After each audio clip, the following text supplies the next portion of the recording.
22 bölüm. 3 жылдын аралыгында Сирия менен Исраилдин ортосунда согуш болгон жок. 3-жылы Жүйүт падышасы Жошапат Исраил падышасына барды.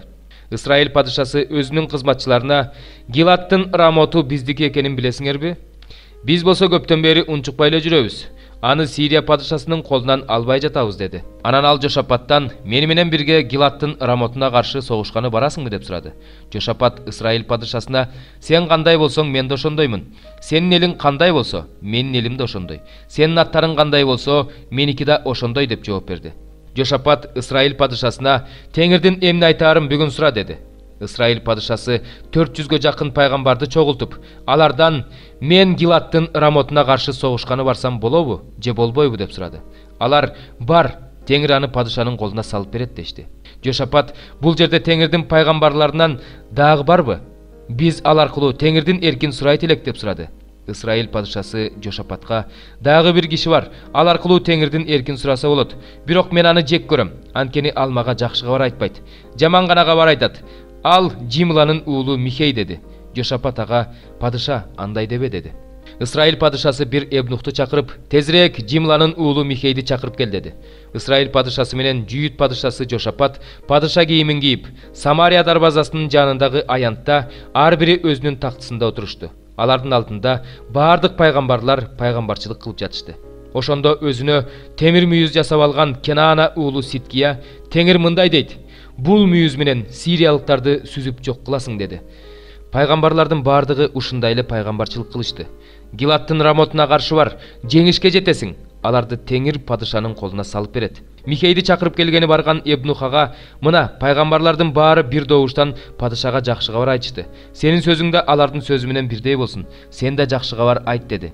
Ошондо Михей: "Теңир тирүү. Теңир мага эмне деп айтса, мен ошону айтам" деди. Ал падышага келди. Падыша андан: "Михей, Гилаттын Рамотуна согушканы барсак болобу же болбойбу" деп сурады. Михей ага: "Бар, жеңишке жетесиң, Теңир аны падышанын колуна салып берет" деп жооп берди. Падыша ага: "Мага Теңирдин атынан чындыктан башка эч нерсе айтпа деп канча жолу суранышым керек" деди. Ошондо ал: "Мен тоолордо койчусу жок чачырап жүргөн койлордой болгон ысрайылдыктарды көрүп жатам. Теңир мындай деди: булардын башчысы жок, ошондуктан ар бири өз үйүнө тынчтык менен кайтсын" деди. Ошондо Исраил падышасы Жошапатка: "Мага ал жакшы кабарды эмес, жаман кабарды гана айтат деп мен сага айтпадым беле" деди. Михей дагы мындай деди: "Теңирдин сөзүн ук. Мен өзүнүн тактысында отурган Теңирди көрдүм. Анын жанында, оң жана сол тарабында асман кошууну туруптур." Анан Теңир мындай деди: "Гилаттын Рамотуна барып өлүшү үчүн Ахапты ким көндүрө алат?" Бирөө мындай, бирөө тигиндей айтты. Ошондо бир рух чыгып Теңирдин алдына келип: "Аны мен көндүрөм" деди. Теңир андан: "Кантип?" деп сурады. Ал: "Мен чыгам да пайгамбарлардын баарынын оозуна жалган рух болуп кирем" деди. Теңир ага: "Сен аны көндүрөсүң, ушуну аткарасың. Бар, ушундай кыл" деди. Мына Теңир азыр пайгамбарларыңдын баарынын оозуна жалган рухтун кирүүсүнө жол берди. Бирок Теңир сен жөнүндө жакшы нерсе айткан жок. Ошондо Кенаана уулу Ситкия Михейге жакын келип аны жаака бир чаап: "Кандайча Теңирдин руху сен аркылуу сүйлөш үчүн менден кетип калдыбы" деди. Михей: "Сен муну жашыныш үчүн бир бөлмөдөн экинчи бөлмөгө чуркап жүргөн күнү көрөсүң" деди. Ошондо Исраил падышасы мындай деди: "Михейди алгыла да шаар башчысы Амонго жана падыша уулу Жаашка алып баргыла." Анан аларга падыша мындай дейт: "Муну зынданга салгыла да мен тынчтык менен кайтып келгенче жарбаган нан, жарбаган суу берип тамактандырып тургула" деди.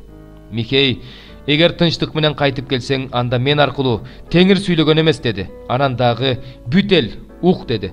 Исраил падышасы менен Жүйүт падышасы Жошапат Гилаттын Рамотуна кетишти.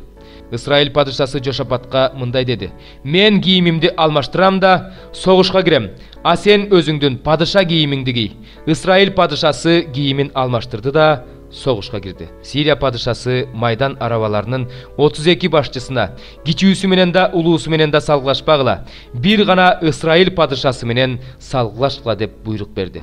Майдан арабалардын башчылары Жошапатты көрүп, Исраил падышасы ушул деп ойлоп, аны менен согушууга бурулушту. Ошондо Жошапат кыйкырып жиберди.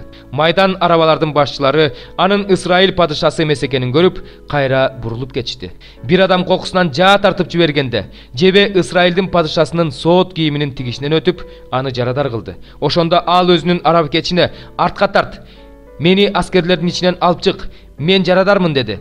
Бирок ошол күнү салгылаш күчөдү. Падыша сириялыктардын каршысында майдан арабасында турду. Ал кечинде өлдү. Анын жараатынын каны майдан арабага акты. Күн батканда бүткүл кошуунга ар кимиң өз шаарыңа кайт, ар кимиң өз жериңе кайт деп жарыя кылынды. Ошентип падыша өлүп, сөөгүн Самарияга алып келишип, ошол жерге коюшту. Теңирдин айткан сөзү боюнча, Самария көлмөсүнө анын майдан арабасын жуушту. Анын канын иттер жалашты. Ал көлмөгө бузулган аялдар жуунушчу. Ахаптын башка иштери пилдин сөөгүнөн үй тургузганы, шаарларды курганы Исраил падышаларынын тарых китебинде баяндалып жазылган. Ошентип Ахап ата-бабаларына кошулду. Анын ордуна уулу Ахазай такка отурду. Асанын уулу Жошапат жүйүткө Исраил падышасы Ахаптын падышачылыгынын 4-жылында падыша болду. Жошапат такка отурганда 35 жашта эле. Ал Иерусалимде 25 жыл падышачылык кылды. Анын энеси Шилхинин кызы Азуба болчу. Ал Теңирге жаккан иштерди кылып, бардык нерседе атасы Асанын жолун жолдоду. Ал жолдон чыккан жок. Бирок бийик жерлердеги бутканалар алынган жок. Эл дагы эле бийик жерлердеги бутканаларда курмандык чалып, жыпар жыттуу зат түтөтүп жатты. Жошапат Исраил падышасы менен тынчтык келишимин түздү. Жошапаттын башка иштери, анын көрсөткөн эрдиктери жана согуш жүргүзүүсү Жүйүт падышаларынын тарых китебинде баяндалып жазылган. Ал атасы Асанын убагынан калган бузулгандарды жер бетинен жок кылды. Ошол кезде Эдомдо падыша жок эле. Аны падыша дайындаган адам башкарган. Жошапат Опирге алтынга барыш үчүн деңизде сүзүүчү кемелерди жасады. Бирок алар Опирге жеткен жок. Анткени Эцион кеберде кыйроого учурады. Ошондо Ахаптын уулу Ахазай Жошапатка кемелерде менин кулдарым сенин кулдарың менен чогуу барышсын деди. Бирок Жошапат макул болгон жок. Жошапат ата-бабаларына кошулду. Анын сөөгү атасы Дөөттүн шаарына коюлду. Анын ордуна уулу Жорам такка отурду. Ахаптын уулу Ахазай Жүйүттүн падышасы Жошапаттын падышачылыгынын 17-жылында Исраилга падыша болуп, Самарияда 2 жыл падышачылык кылды. Ал Теңирге жакпаган иштерди кылып, атасы менен энесинин, ошондой эле Исраилди күнөөгө батырган Небат уулу Жаробамдын жолун жолдоду. Ал Баалга кызмат кылып табынды. Атасы кылган иштердин баарын кылып, Исраилдин Кудай Теңирин каардантты. 5-бөлүм. Бир туугандар, убакыты жана мөөнөтү жөнүндө жазып кереги жок. Теңирдин күнү түн жамынган уурудай болуп келерин силер жакшы билесиңер. Тынчтык жана коопсуздук деп айтышканда, кош бойлуу аялдын толгоосу кармаган сыяктуу алар күтүлбөгөн жерден өлүмгө дуушар болушат жана андан качып кутула алышпайт. Бирок бир туугандар, ал күн силерге ууруга окшоп күтүлбөгөн жерден келгидей, силер караңгыда эмессиңер. Анткени силер баарыңар жарыктын уулдарысыңар, күндүн уулдарысыңар. Биз караңгынын да, түндүн да уулдары эмеспиз. Ошондуктан башкаларга окшоп уктабайлы, тескерисинче сергек жана эстүү бололу. Себеби уктагандар түнкүсүн укташат, ичкендер түнкүсүн ичишет. Биз болсо күндүн уулдарыбыз, ошондуктан эстүү бололу. Ишеним менен сүйүүнү соот кылып, куткарылуу үмүтүн туулга кылып киели. Анткени Кудай бизди каарга эмес, биз үчүн өлгөн Теңирибиз Иса Машаяк аркылуу куткарылууга белгилеген. Сергек болсок да, уктасак да, аны менен жашашыбыз үчүн ал ушундай кылган. Ошондуктан бири-бириңерге кайрат берип, акыл насаат айтып жатканыңарда эле, мындан ары да ошондой кыла бергиле. Бир туугандар, силерден суранарыбыз, араңарда эмгектенип жаткандарды, Теңир жолундагы жетекчилериңерди жана насаатчыларыңарды сыйлагыла. Аларды кылган эмгек үчүн өзгөчө сыйлагыла. Сүйгүлө, өз ара тынчтыкта болгула. Силерден өтүнөрүбүз бир туугандар, ээн баштык кылгандарды эскерткиле. Коркокторго кайрат бергиле, алсыздарды колдогула, баарына чыдамдуулук көрсөткүлө. Жамандыкка жамандык менен жооп бербегиле. Тескерисинче ар дайым бири-бириңерге жана баардыгына жакшылык кылгыла. Дайыма кубангыла. Үзгүлтүксүз сыйынгыла. Баардыгы үчүн ыраазычылык билдиргиле. Анткени Кудайдын Машаяк Иса аркылуу силерге ачылган эрки ушундай. Рухту өчүрбөгүлө. Пайгамбарчылыктарга маани бербей койбогула. Баардыгын сынагыла, жакшысын кабыл алгыла. Ар кандай жамандыктан алыс болгула. Тынчтыктын булагы болгон Кудай өзү силерди толугу менен ыйык кылсын. Рухуңар, жаныңар жана денеңер Теңирибиз Иса Машаяк келгенге чейин эч кемчиликсиз, толук сакталсын. Силерди чакырып алган Кудай ишенимдүү, ал ишке ашырат. Бир туугандар, биз үчүн сыйынгыла. Бардык бир туугандарды өөп, салам айтып койгула. Бул катты бардык ыйык бир туугандарга окуп беришиңерди Теңирдин атынан суранам. Теңирибиз Иса Машаяк баарыңарга ырайымын төгө берсин. Амин. 4 bölüm. Мен Небухаднецар өз үйүмдө, падыша сарайымда тынч жашап, чоң ийгиликтерге жетиштим. Бирок мени коркуткан бир түш көрдүм. Төшөгүмдө жатып ойлогон ойлорум, көргөн көрүнүштөрүм тынчымдалды. Ошондо мага түштүн маанисин айтып беришсин деп, Бабылдын бардык акылмандарын алып келүүнү буйрук кылдым. Ошондо жашыруун сырларды билүүчүлөр, сыйкырчылар, каздимдер жана төлгөөчүлөр келишти. Мен аларга түшүмдү айтып бердим, бирок алар мага анын маанисин түшүндүрүп бере алышкан жок. Акырында мага Кудайымдын атынан Белтешатсар деген ат коюлган, ичинде ыйык Кудайдын руху бар Даниэль келди. Мен ага түшүмдү айтып бердим. Белтешатсар, акылмандардын башчысы, сенде ыйык Кудайдын руху бар экенин, эч кандай жашыруун сыр сен үчүн кыйын эмес экенин билем. Мага көргөн түшүмдү жана анын маанисин айтып бер. Төшөгүмдө жатканда көргөн көрүнүштөр мындай эле. Түшүмдө жер ортосунда өтө бийик бир дарак турганын көрдүм. Ал дарак чоң жана бекем эле. Анын бийиктиги асманга жетип, бүт жер жүзүнүн учу кыйырына чейин көрүнүп турду.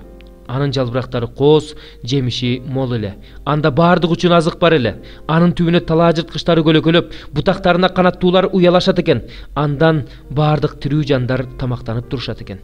Мен төшөгүмдө жатканда көргөн көрүнүштө муну көрдүм. Асмандан уктабай карап туруучу ыйык түшүп келди. Ал катуу кыйкырып мындай деди: "Бул даракты кыйып салгыла, бутактарын бутап салгыла, жалбырактарын күбүп салгыла, жемиштерин чачып жибергиле. Анын түбүндөгү жырткычтар, бутактарындагы канаттуулар кетсин. Бирок анын негизги тамырын жерде калтыргыла. Ага темир жана жез кишен салынсын. Талаа чөптөрүнүн арасында асман шүүдүрүмү менен сугарылсын. Ал жаныбарлар менен бирге талаа чөптөрүн жесин. Андан адамдын жүрөгү алынып, жырткычтын жүрөгү салынсын. Анын үстүнөн 7 мезгил өтсүн." Бул уктабай карап туруучулардын буйругу менен чечилди. Ыйыктардын өкүмү менен белгиленди. Ошондуктан жер жүзүндө жашагандардын баары адамзат падышачылыктарынын үстүнөн баарынан жогору турган бийлик кыларын, падышачылыкты өзү кимге кааласа ошого берерин жана ага кемсинтилген адамды коерун билишсин. Мен Небухаднецар падыша ушундай түш көрдүм.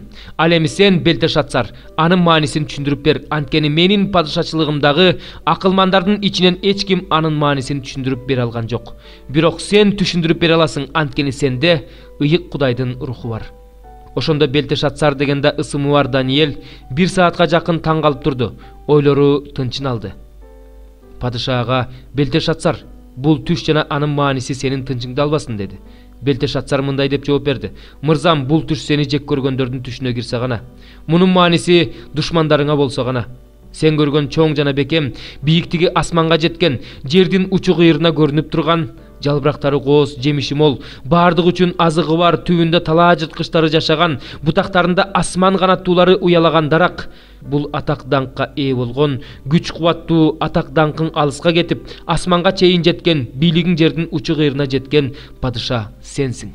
Ал эми падышанын асмандан түшүп келе жаткан уктабай карап туруучуну, ыйыкты көрүп, анын даракты кыйып салгыла, аны жок кылгыла. Анын жердеги негизги тамырын гана калтыргыла. Ага темир жана жез кишен салынсын. Талаа чөптөрүнүн арасында асман шүүдүрүмү менен сугарылсын. Анын үстүнөн белгиленген 7 мезгил өткөнчө ал талаа жырткычтары менен болсун" деп айтканын укканы.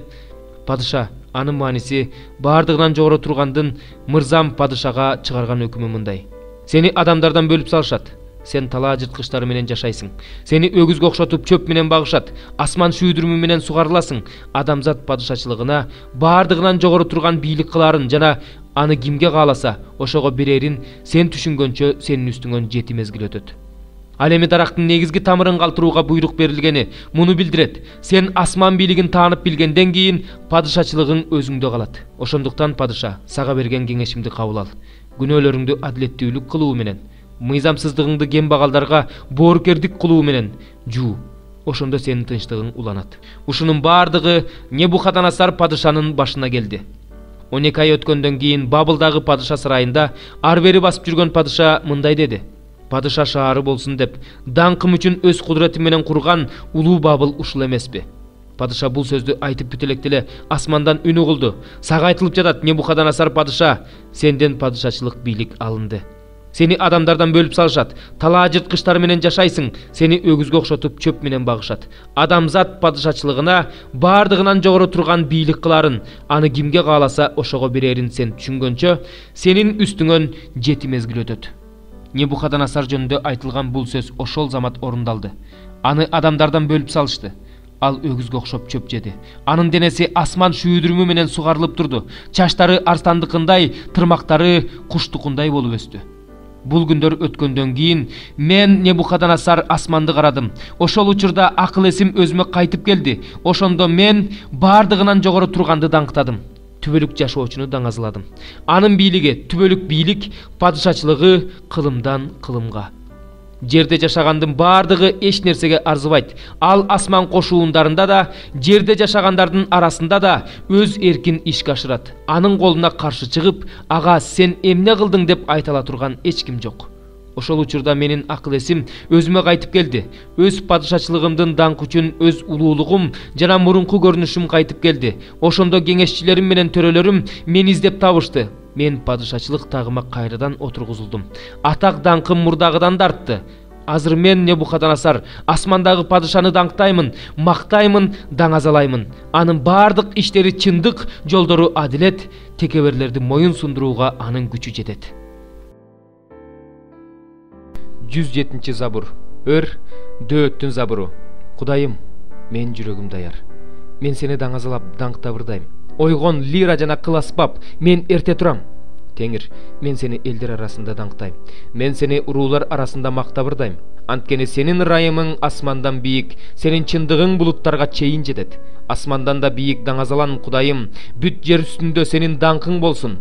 Сенин сүйүктүүлөрүң куткарылсын. Мени өзүңдүн оң колуң менен куткар, мага кулак сал. Кудай өзүнүн ыйык жайында мындай деди: жеңип чыгам, Шекемди бөлөм, Сурот өрөөнүн өлчөйм. Гилат да Менаше да меники, Эпрайым менин башымдагы туулга, Жүйүт менин бийлик таягым.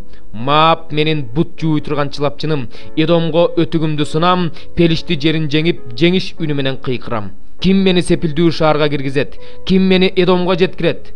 Кудай бизден баш тарткан, биздин аскерлер менен согушка чыкпай койгон. Сен эмессиңби? Бизге кысталышта жардам бер.